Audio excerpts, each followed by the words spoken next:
आइए बच्चों, इससे पहले हमने इस वीडियो जो सेकेंड जो चैप्टर है इसका फर्स्ट पार्ट देखा था इस वीडियो का। आज मैं सेकेंड पार्ट लेके आया हूँ।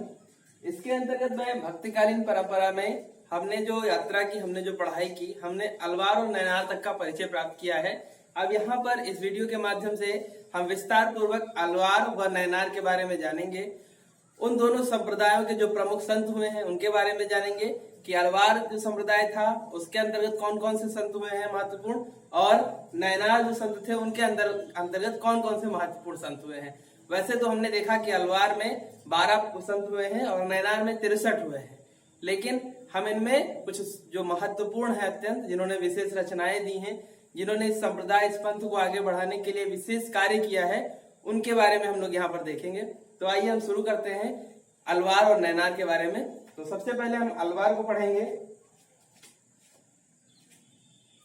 भक्ति आंदोलन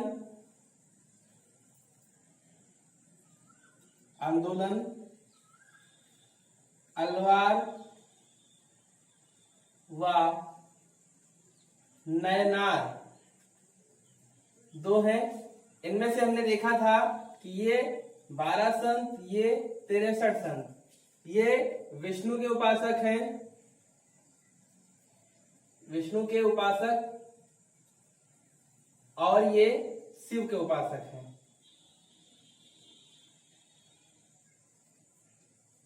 ये विष्णु के उपासक हैं, ये शिव के उपासक हैं। ठीक, ये वैष्णव कहलाए और ये शैव कहलाए। ठीक, यानी शैव संप्रदाय व वैष्णव संप्रदाय। तो अलवार संत जो है वो वैष्णव संप्रदाय से संबंधित है और जो नैनार संत है वो शैव संप्रदाय से संबंधित है, अर्थात शिव के उपासक है। अब आइए हम वापस चलते हैं अलवार पर।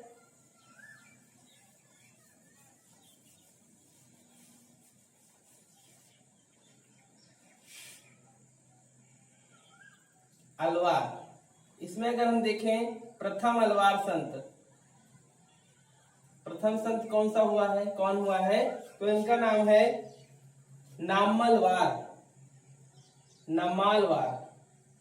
ठीक, ये जो नम्मालवार हैं ये इस संप्रदाय के प्रथम संत थे। इन्होंने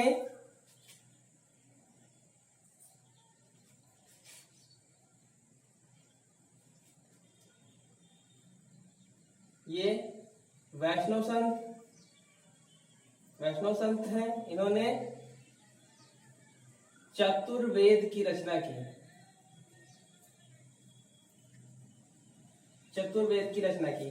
हमने देखा जब हम ब्राह्मण ग्रंथों को पढ़ते हैं तो उसके अंतर्गत 4 ग्रंथ, 4 वेद हमने देखे, ऋग वेद, यजुर्वेद, सामवेद और अथर्ववेद। लेकिन ये जो है ये अलवार संत से संबंधित नम्मालवार हैं, जिन्होंने 4 वेदों की रचना की। ये वेद और वो वेद दोनों अलग अलग हैं। इन्होंने रचना की थी वो थे गीत। विष्णु की उपासना के लिए इन्होंने जिन गीतों की रचना की उनको पुस्तकों में संकलित किया गया और उन संकलन से 4 पुस्तकें तैयार हुई, इसीलिए वे 4 वेद कहलाए। ये वैष्णव धर्म के 4 वेद, इनकी रचना नम्मालवार के द्वारा। ठीक, तो देख लेते हैं कौन कौन से हैं। तो पहला है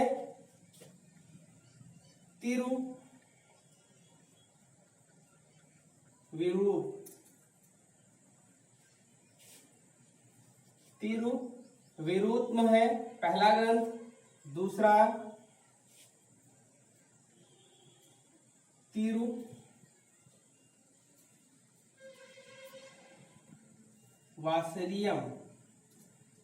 दूसरा है तिरुवासरियम, और तीसरा ग्रंथ है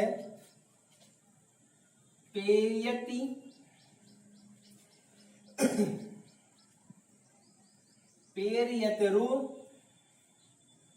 नंदी। ठीक, ये है पेरियतरुवनंदी, ये तीसरा ग्रंथ है।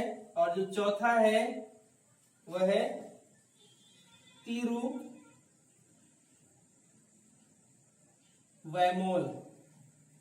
ठीक, ये आपके प्रश्नों में हो सकता है ना भी पूछा जाए, लेकिन जान लेना आवश्यक है अपनी जानकारी के लिए कि नामलवार पहले संत थे इस धर्म के, और इन्होंने एक चतुर्वेद की रचना की थी। उस चतुर्वेद का नाम ये था, नंबर 1, 2, 3, 4। ठीक, इस तरह से नामलवार की अपनी कार्यवाही पूरी हुई। अब इसके आगे जो अगला संत आएगा उनका नाम है मधुर कवि।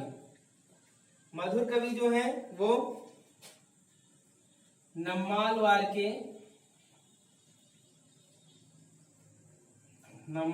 के शिष्य थे। ठीक, यानी प्रथम नम्मालवार और इनके शिष्य अगले हैं मधुर कवि, ये पहले और ये दूसरे। ठीक, इनके बाद जो अगली है तीसरे, प्रथम महिला संत थी इसकी, इनका नाम था अंडाल। इनकी विशेषता यही है कि ये प्रथम महिला संत थी इस संप्रदाय की। इसका नाम अंडाल, ये नाम आपको अपनी बुक में मिलेगा, उसमें कंफ्यूजन ना हो इसीलिए यहाँ पर समझ लेना चाहिए। होता क्या है, इनके स्वप्न में भगवान आए थे, भगवान विष्णु, जिन्होंने इन्हें धर्म के लिए त्याग करने की जो है बात बताई थी कि आपको धर्म के लिए संन्यास लेना चाहिए धर्म को आगे बढ़ाने के लिए, ऐसा इनका कथन था। और उसी के बाद से इन्होंने धर्म को आगे बढ़ाने के लिए संन्यास ले लिया और जीवन पर्यंत इस धर्म को आगे बढ़ाने के लिए लगी रही, यानी विष्णु की उपासना में लीन रही। इन्होंने 3 ग्रंथों की रचना भी की थी।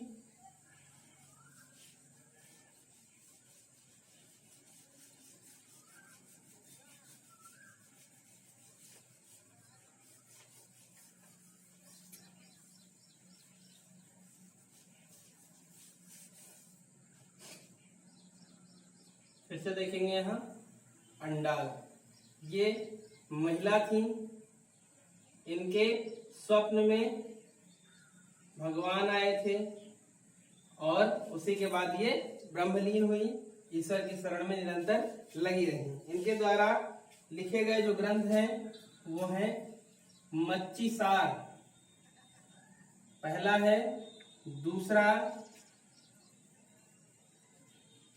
तिरुमोली ये इनका दूसरा ग्रंथ था, और तीसरा है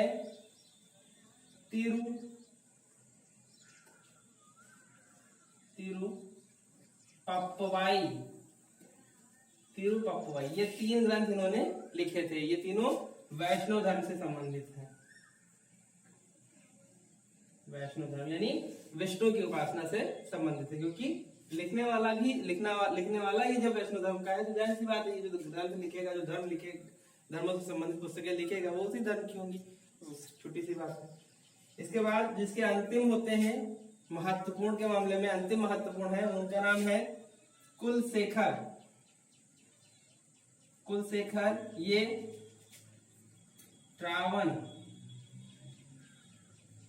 त्रावणकोर के राजा थे, लेकिन वैष्णव धर्म से इतने प्रभावित हो गए, वैष्णव धर्म और इनके जो सिद्धांत थे उनसे वे इतने प्रभावित हो गए कि इन्होंने अपना राजपाट सब छोड़ दिया और संन्यास ग्रहण कर लिया।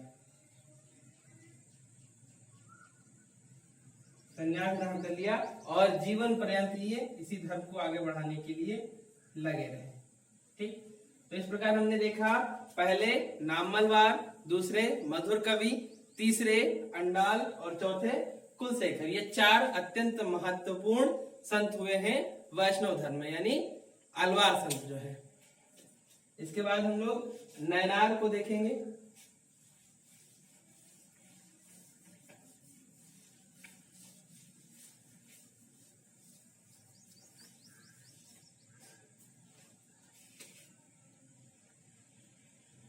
नैनार, इनकी संख्या कुल थी 63।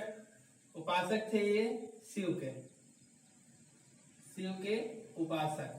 ठीक, नैनाल संतों में जो पहले संत है उनका नाम है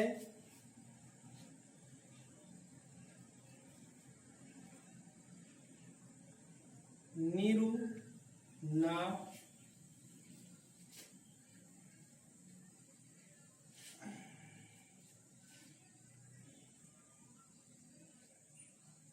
इनका नाम है निरुनाउकारसु। तो ये है निरुनाउकारसु। इनका छोटा सा नाम जो है संक्षिप्त में मिलता है वो है अप्पर। ठीक, तो ये जो पहले इसके संत हुए हैं वो है अप्पर। आप छोटे से याद करने के लिए चाहे आप अप्पर इस्तेमाल करिए चाहे निरुनाउकरसु याद कर लीजिए। निरुनाउकरसु भी एक इनका नाम है और अप्पर भी इनका एक नाम है। तो यहाँ पर सामान्यतः अप्पर ही लिखा जाता है और अप्पर ही पढ़ा जाता है, क्योंकि निरुनाउकरसु जो है वो कहने में भी थोड़ा सा दिक्कत करता है और याद रखने में भी दिक्कत होती है। तो इसलिए अप्पर से आप काम चलाइए।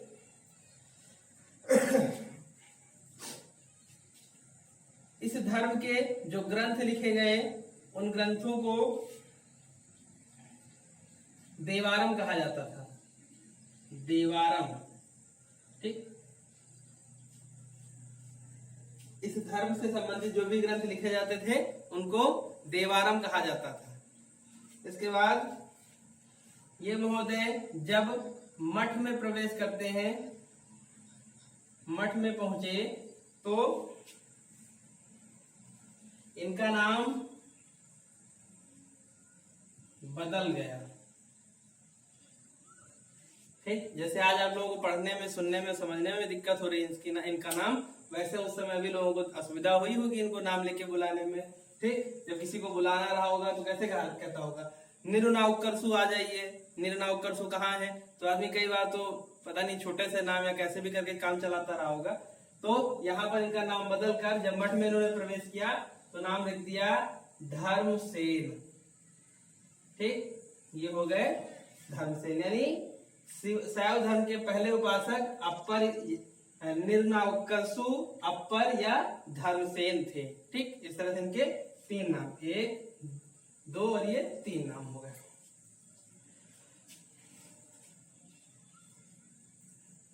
इन्होंने जिन गीतों की रचना की,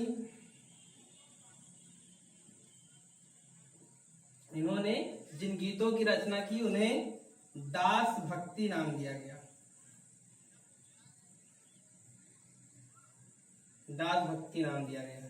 ठीक, यदि अगर पूछा जाए कि दास भक्ति ग्रंथ किस संप्रदाय से संबंधित है तो वो है शैव धर्म से, या निम्न में से किस लेखक से संबंधित है तो ये हो जाएंगे निरुनाउकरसु या अप्पर अथवा धर्म से, 3 में से एक। ठीक है, आइए इसके आगे देखते हैं। जो अगले हैं वो हैं तिरु ज्ञान संबंदर।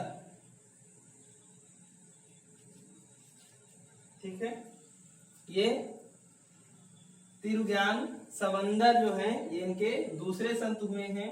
इनकी जो महत्वपूर्ण विशेषता रही है ये इन्हीं महोदय के समकालीन थे।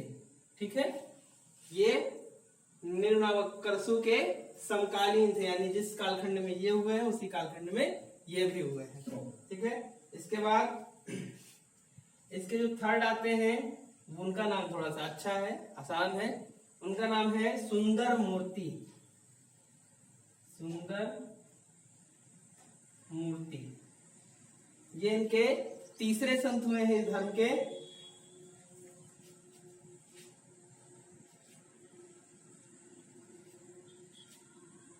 और इसके बाद चौथे आते हैं, उनका नाम है मणि कक्का वाच।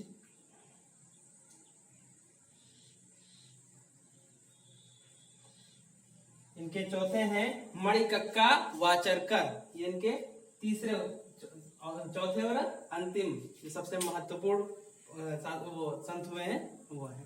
ठीक, अब इसके आगे आइए हम लोग जो हमारे भक्ति आंदोलन, जो धार्मिक आंदोलन रहा है उससे जो सबसे महत्वपूर्ण व्यक्ति रहा है उसके बारे में, यानी जहां से शुरुआत होती है वहां से देखेंगे।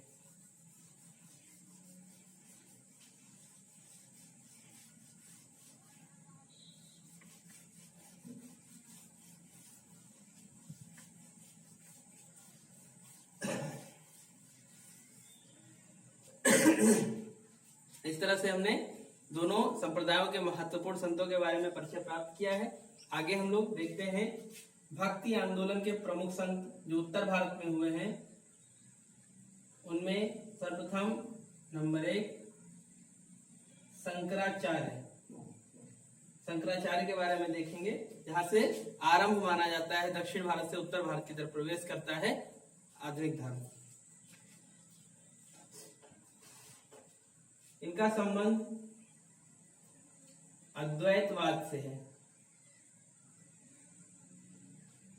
इससे पहले हम लोग चर्चा कर चुके हैं द्वैतवाद और अद्वैतवाद। द्वैतवाद का मतलब दो सिद्धांत, अद्वैतवाद का मतलब मैं ही सब कुछ हूं या ईश्वर, यानी हम और ईश्वर दोनों एक ही हैं, इन दोनों के बीच में कोई विभेद नहीं है। ठीक है, तो ये शंकराचार्य अद्वैतवाद से संबंधित है। प्रश्न पूछा जा सकता है कि शंकराचार्य का संबंध इनमें से किससे है, द्वैतवाद, अद्वैतवाद, विशिष्ट अद्वैतवाद या इनमें से किसी से नहीं। तो हम बताएंगे कि अद्वैतवाद, यानी शंकराचार्य कहते थे अहम ब्रह्मास्मि, ठीक, कि मैं ही ब्रह्मा हूं, यानी मेरी जो आत्मा है वही ईश्वर है, वही ब्रह्मा है। इसके आगे इनका परिचय प्राप्त करेंगे। तो इनका जन्म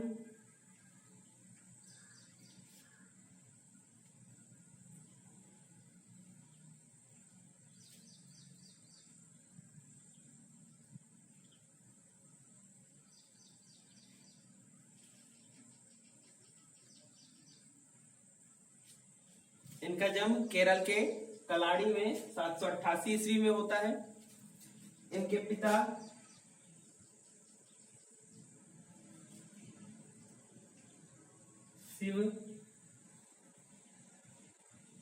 शिवगुरु थे और इनकी जो मृत्यु है वो बद्रीनाथ में हुई। ठीक, यानी जन्म केरल के कलाड़ी में और मृत्यु बद्रीनाथ में। पिता का नाम शिवगुरु।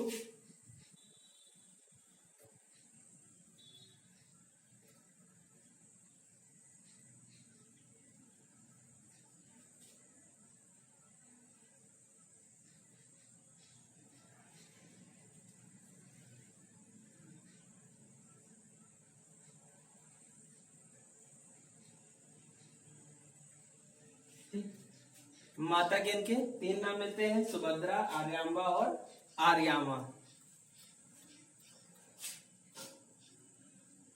8 वर्ष की आयु में माता से आज्ञा लेकर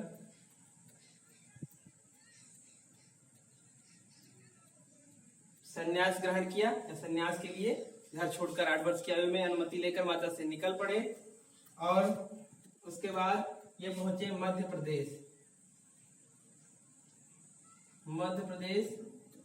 प्रदेश में नर्मदा नदी के तट पर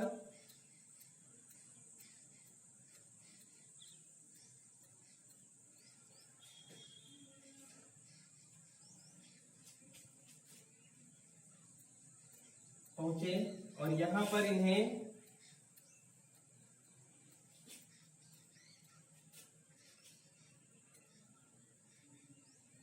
गोविंद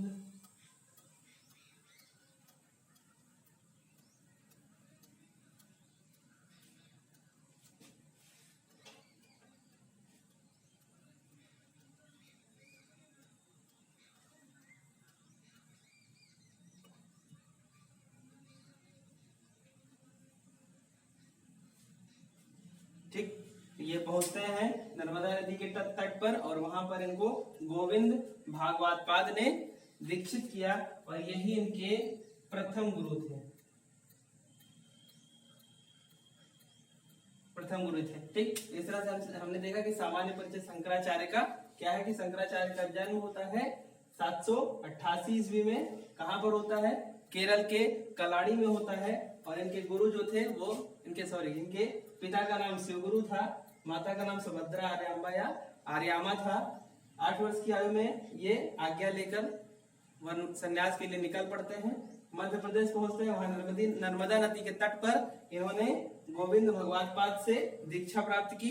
ये इनके पहले गुरु थे। इनकी मृत्यु बद्रीनाथ में हुई थी 820 ईस्वी में। ठीक, आइए अब इसके आगे हम इनके सिद्धांतों की चर्चा करेंगे।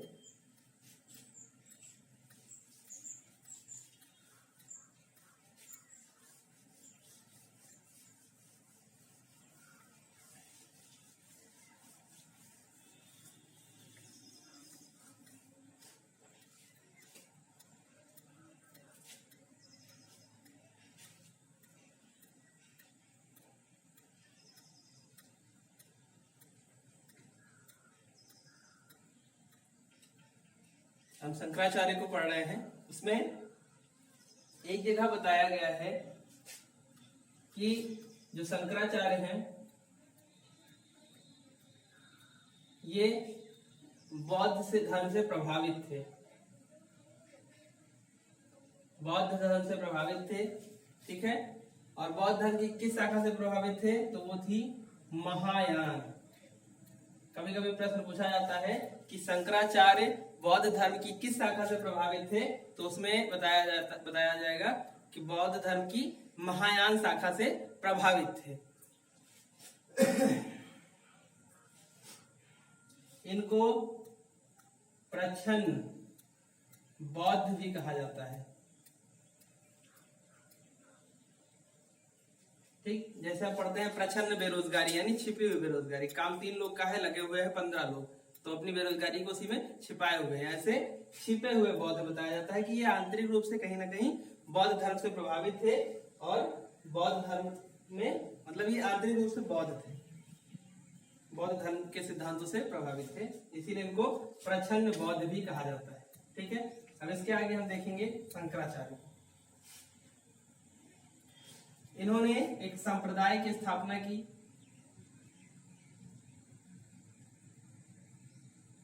इन्होंने एक संप्रदाय की स्थापना की और उसका नाम था स्मृति संप्रदाय,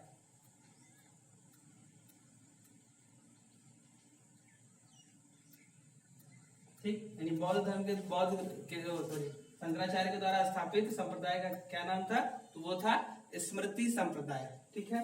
इसके आगे आते हैं तो हम देखते हैं कि इन्होंने 4 मठ स्थापित किए, 4 मठ स्थापित किए, और वो चारों भारत के 4 दिशाओं में कोने पर थे, उत्तर, दक्षिण, पूर्व और पश्चिम,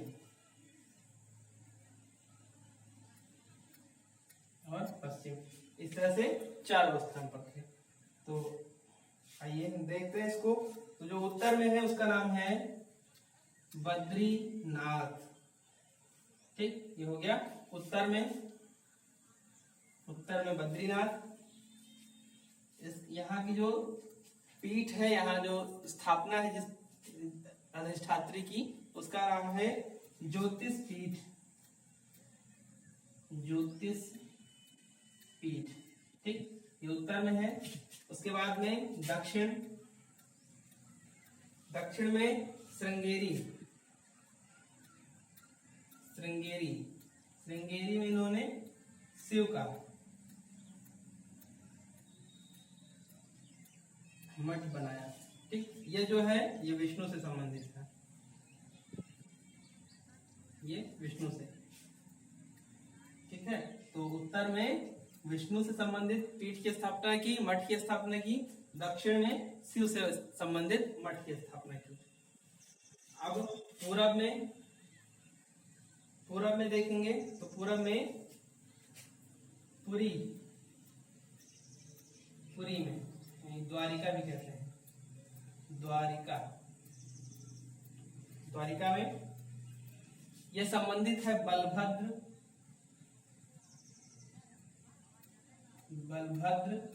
व सुभद्रा से।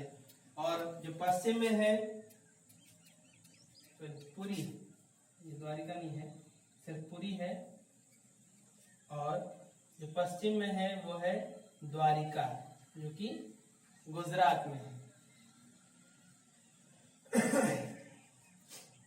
यह जो है वो कृष्ण से संबंधित है,